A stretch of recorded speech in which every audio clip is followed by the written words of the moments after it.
À bord de son tracteur, Didier Fasquelle récolte la chicorée sur l'une de ses parcelles.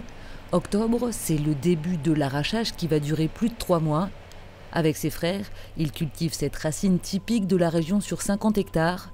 La chicorée, c'est un produit du terroir local, adapté au sol du littoral. C'est-à-dire que la chicorée, elle a besoin d'une terre un peu spéciale, assez sableuse ou limoneuse. Et donc c'est des terres qu'on retrouve dans le Calaisis particulièrement, essentiellement dans le Calaisis et un petit peu autour de la région d'Orchy. C'est vraiment une production de terroir, on ne peut pas la délocaliser.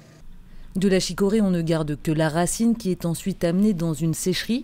Il en reste 2, dont celle-ci à Saint-Pierre-Brouck. Depuis 1966, on y traite la chicorée en 3 étapes.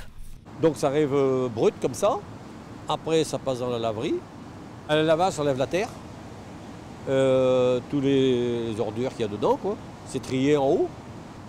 Ça tombe dans une réserve. C'est coupé en chips. Ça tombe dans le four. Et après, ça torse sec au bout de 3 heures. Après le lavage, donc, la découpe et le séchage, les cossettes, ce sont ces petits morceaux de chicorée, sont envoyés vers l'un des 2 derniers torréfacteurs de la région. Chez Lutin, on travaille en famille depuis 4 générations.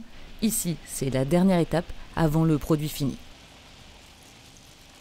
Il faut savoir que c'est 80% de sucre dans une lamelle de chicorée déshydratée où on enlève l'eau. Et donc on va juste caraméliser les sucres pendant plus de 3 heures. Donc on va monter généralement entre 150 et 160 degrés. Ça va passer dans les refroidisseurs, on va souffler de l'air frais dessus pour les refroidir et pour qu'ils puissent être concassés après. Le concassage, c'est le broyage des morceaux en grains plus ou moins gros.